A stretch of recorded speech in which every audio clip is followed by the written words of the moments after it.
दोस्तों जय हिंद। दोस्तों आपका हमारे YouTube चैनल वनडे एग्जाम पाठशाला में हार्दिक स्वागत है। दोस्तों अगर आपने अभी तक हमारा YouTube चैनल सब्सक्राइब नहीं किया है तो सब्सक्राइब कर लीजिए एवं अपने दोस्तों के बीच शेयर कर दीजिए। दोस्तों आज हम आपके सामने एक नया टॉपिक लेकर के उपस्थित हुए हैं और इस टॉपिक के अंतर्गत आज हम आपको पढ़ाएंगे वैदिक काल। क्या पढ़ाएंगे? वैदिक काल। वैदिक काल का वैदिक काल का नाम वैदिक काल क्यों पड़ा? तो वैदिक काल का नाम वैदिक काल वेदों की रचना के कारण पड़ा। किसके कारण? वेदों की रचना के कारण पड़ा। वेदों की रचना के कारण पड़ा। अब वेदों की रचना कौन किए? वेदों की रचना कौन किए? तो आर्य किए थे। आर्य कौन थे? कहाँ से आए थे? तो आर्य मध्य एशिया से आए थे। कहाँ से आए थे? मध्य एशिया से आए थे। मध्य एशिया से आए थे। इसके बारे में जानकारी हमें आपको कैसे पता चली? तो इसके बारे में बताया हमें आपको मैक्स मूलर ने। किसने बताया था? मैक्स मूलर ने बताया। आर्य मध्य एशिया से आए। क्यों आए? तो चारागाह की खोज में आए। किसके लिए? चारागाह की खोज के लिए आए।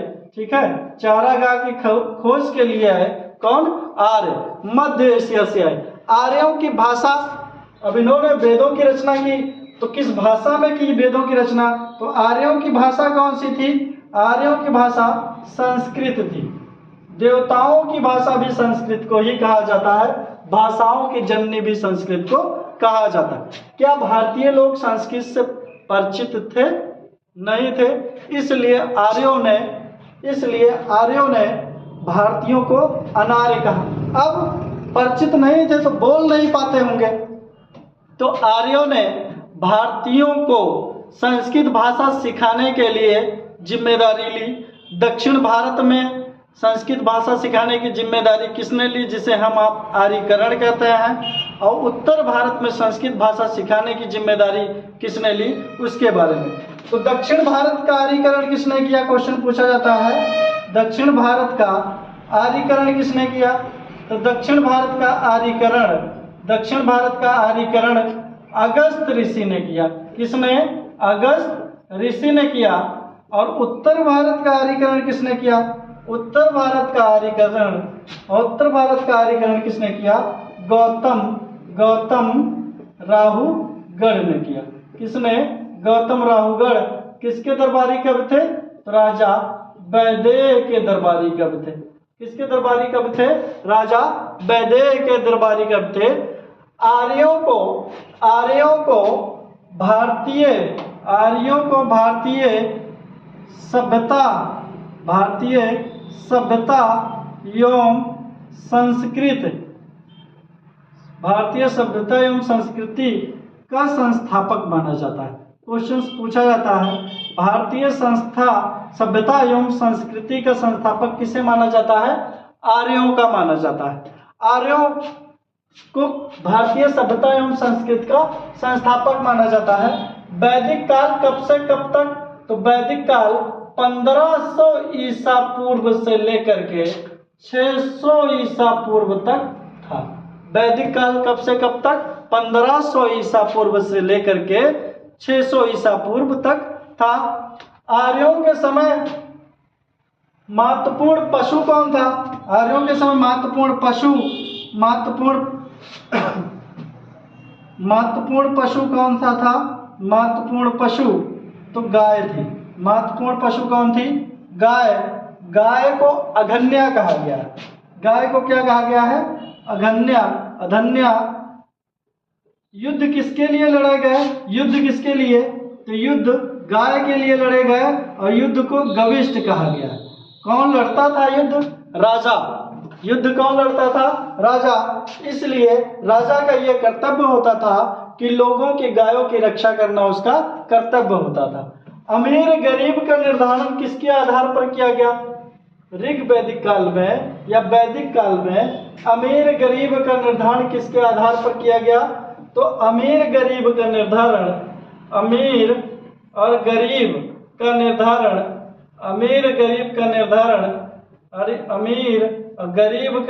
किस पर किया गया? तो पशुओं की संख्या पर, पशुओं की संख्या पर, पशुओं की संख्या पर अमीर गरीब का निर्धारण किया जाता था। जिसके पास ज्यादा पशु वो ज्यादा अमीर, और जिसके पास कम पशु वो कम अमीर। आज भारत में एक समय ही नहीं आए बल्कि कबीले के रूप में आए, कई कबीले। उन्हीं में से एक कबीला था दसराज कबीला, जिसके साथ भारतीय राज्य में बसे छोटे छोटे राजाओं ने एक संगठन बना करके, 10 राजाओं ने एक संगठन बना करके उससे युद्ध किया। और इसका उल्लेख हमें ऋग्वेद के 7वें मंडल में 10 राज युद्ध के बारे में पता चलता है। 10 राज युद्ध के बारे में पता चलता है। 10 राज कौन थे? तो भारतीय छोटे मोटे 10 राजा थे। उन्होंने आर्यों के कबीले से युद्ध किया। आर्यों का सबसे मजबूत कबीला कौन सा था? आर्यों का सबसे मजबूत कबीला कौन सा था? तो आर्यों का सबसे मजबूत कबीला भरत था। और भरत कबीले ने इन 10 राजाओं को हरा दिया और आगे चल के अपने देश भारत का नाम भारत पड़ा। ठीक है। अब वैदिक काल को 2 भागों में बांटा गया है। वैदिक काल को कितने भागों में बांटा गया है? 2 भागों में बांटा गया है दोस्तों। एक है ऋग्वैदिक काल। कौन सा? ऋग्वैदिक काल। और दूसरा है उत्तर वैदिक काल। दूसरा क्या है? उत्तर वैदिक काल। पहला है ऋग्वैदिक काल और दूसरा है उत्तर वैदिक काल। ऋग्वैदिक काल का समय कब से कब तक? तो 1500 ईसा पूर्व से लेकर के 1000 ईसा पूर्व तक। और उत्तर वैदिक काल का समय कब से कब तक? तो 1000 ईसा पूर्व से लेकर के 600 ईसा पूर्व तक माना गया है। वैदिक काल कब से कब तक? 1000 ईसा पूर्व से लेकर के 600 ईसा पूर्व तक उत्तर वैदिक काल को माना गया। आज भारत में कहाँ बसे? आर्य बसे कहाँ भारत में? आर्य भारत में बसे कहाँ? बसे भारत में तो आर्य भारत में पंजाब हरियाणा के क्षेत्र में बसे। और पंजाब पहले ही 5 नदियां बहती थी और जिस क्षेत्र में बसे उस क्षेत्र को सप्त सैंधव प्रदेश कहा जाता है। कौन सा? सप्त सैंधव प्रदेश कहा जाता है। सप्त सैंधव प्रदेश में बसे थे। सप्त सैंधव प्रदेश में बचे थे। गौ हत्या के लिए, जैसे महत्वपूर्ण पशु क्या थी? गाय थी। गौ हत्या के लिए मृत्यु दंड की सजा की गई थी। गौ हत्या के लिए मृत्यु दंड की सजा की गई थी। आर्यों का समाज कैसा था? आर्य का समाज कैसा था? तो समाज पितृसत्तात्मक था। समाज कैसा था? पितृसत्तात्मक था। आर्यों का समाज कैसा था? पितृसत्तात्मक था। व्यापार किससे करते थे? आर्यों का मुख्य व्यवसाय क्या था? व्यवसाय क्या था? तो कृषि एवं पशुपालन। आर्य एक प्रकार का कर लेते थे। उस कर को क्या कहा जाता था? कर मीन्स टैक्स। टैक्स को क्या कहा जाता था? तो बलि कहा जाता था। क्या कहा जाता था? बलि कहा जाता था। ऋग्वेद में दोस्तों, ऋग्वैदिक काल में भारत में जात व्यवस्था थी या नहीं थी? ऋग्वैदिक काल में इसका उल्लेख मिलता है। ऋग्वैदिक काल में जाति व्यवस्था थी। ऋग्वैदिक काल में जाति व्यवस्था थी। ऋग्वैदिक काल में जाति व्यवस्था थी। बट जाति व्यवस्था कर्म के आधार पर थी। किसके आधार पर? कर्म के आधार पर। जबकि उत्तर वैदिक काल में जाति व्यवस्था वंश के आधार पर कर दी गई। किसके आधार पर? वंश के आधार पर कर दी गई। ऋग्वैदिक काल में ऋग्वेद के 10वें मंडल, ऋग्वेद के 10वें मंडल में 4 वर्ण, 10वें मंडल में 4 वर्ण कौन कौन से? ब्राह्मण, क्षत्रिय, वैश्य और शूद्र के बारे में बताया गया है। तो ऋग्वेद में 4 वर्ण ठीक है, ब्राह्मण, क्षत्रिय, वैश्य और शूद्र के बारे में बताया गया है। जाति व्यवस्था कौन कौन सी थी? तो ब्राह्मण, क्षत्रिय, वैश्य और शूद्र। तो जाति व्यवस्था देख लेते हैं। जाति व्यवस्था, जाति व्यवस्था कब से कब तक? तो ब्राह्मण, क्षत्रिय, वैश्य और शूद्र। जाति व्यवस्था कितने आधार पर थी? 4, ब्राह्मण, क्षत्रिय, वैश्य और शूद्र। ऋग्वैदिक काल में पंचायत भी थी। पंचायत जिसे हम आप मीटिंग कहते हैं। पंचायत 3 होती थी। सभा ये सामान्य लोगों की होती थी। सभा सामान्य लोगों की होती थी। समिति संभ्रांत लोगों के लिए होती थी। संभ्रांतों के लिए। समिति किसके लिए? संभ्रांतों के लिए। विदत किसके लिए होती थी? तो सभी के लिए होती थी। किसके लिए? सभी के लिए। अगर सभी के लिए दोस्तों होती है तो सर्वाधिक चर्चा किसकी होनी चाहिए? तो विदत की। तो ऋग्वेद में सर्वाधिक चर्चा किसकी है? विदत की। सर्वाधिक भीड़ किसमें होती थी? विदत में होती थी। उसके बाद दोस्तों पंचायत के बाद यज्ञ पूछा जाता है वैदिक काल में। तो यज्ञ कितने प्रकार के होते थे? 3 प्रकार के होते थे। यज्ञ कितने प्रकार के? 3। कौन कौन? अश्वमेध यज्ञ, ठीक है, अश्वमेध यज्ञ। दूसरा कौन सा है? वाजपेय यज्ञ। और तीसरा है राजश्रेय यज्ञ। अश्वमेध यज्ञ जब किसी राजा को किसी दूसरे राजा से झगड़ा करने की आ जाती थी कि हम इससे झगड़ा कर लें, तो अश्वमेध यज्ञ करा लेता था। वाजपेय यज्ञ शक्ति प्रदर्शन के लिए होता था। और राजश्रेय यज्ञ शपथ ग्रहण, वर्तमान में शपथ ग्रहण को हम आप देख सकते हैं। वैदिक काल में देवता कौन कौन से थे? देवता कौन कौन से थे? तो देवताओं में सबसे महत्वपूर्ण देवता इंद्र थे, जिन्हें पुरंदर या किला का देवता भी कहा जाता था। ऋग्वेद में इनकी चर्चा सर्वाधिक बार 250 बार हुई है। सर्वाधिक बार चर्चा किस देवता की हुई है? इंद्र की हुई है। उसके बाद अग्नि है। अग्नि की कितनी बार चर्चा हुई है? 200 बार हुई है। कितनी बार? 200 बार हुई है। और भी कई महत्वपूर्ण देवता हैं जिनके बारे में ऋग्वेद में कहा गया है। जैसे वरुण किसके देवता थे? तो वरुण वायु के देवता थे। ठीक है, वरुण किसके देवता थे? वायु के देवता। जंगल के देवता कौन से थे? जंगल के देवता सोम थे। जंगल के देवता कौन थे? सोम थे। जंगल के देवता कौन से थे? सोम थे। और मारुत किसके देवता थे? तो तूफान के थे। नदी, महत्वपूर्ण नदियों के बारे में बताया गया है। कौन कौन सी नदी का क्या नाम था? तो नदी कौन कौन सी थी? जैसे झेलम, चिनाब, रावी, सतलज,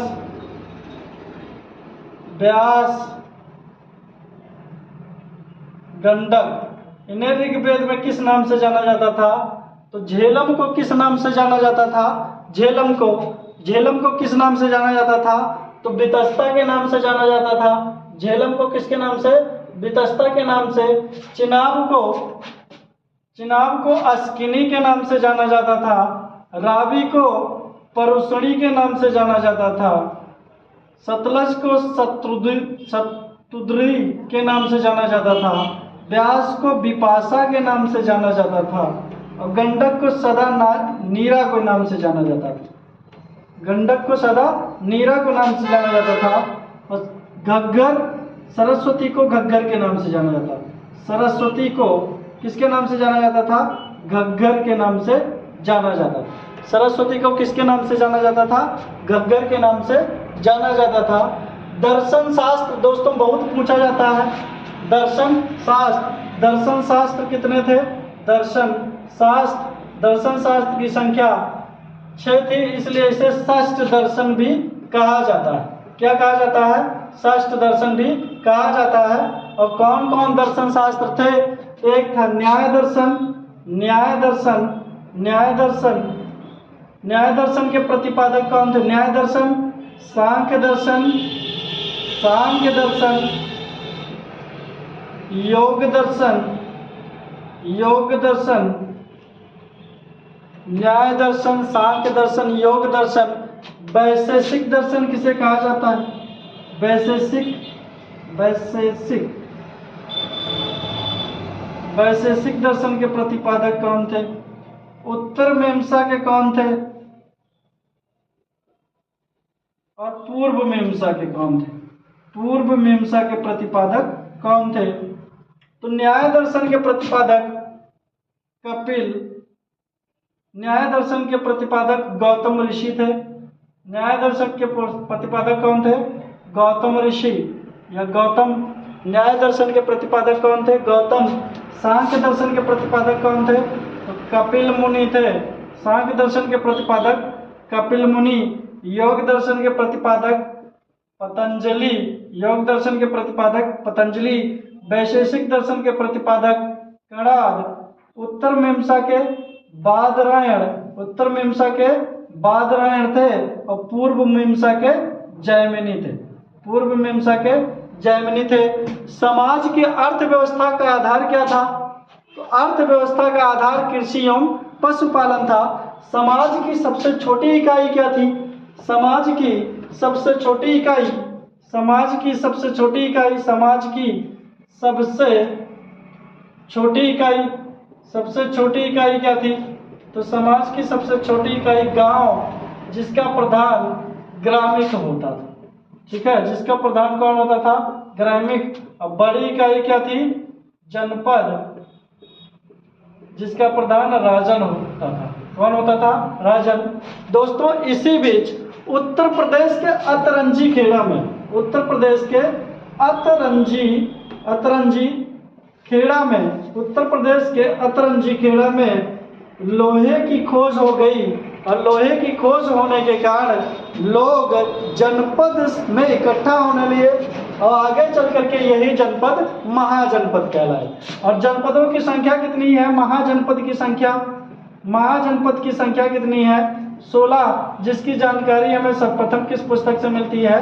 अंगुत्तर निकाय से मिलती है। दोस्तों, आज का टॉपिक आपको कैसा लगा इसके बारे में जरूर कमेंट कीजिएगा। धन्यवाद।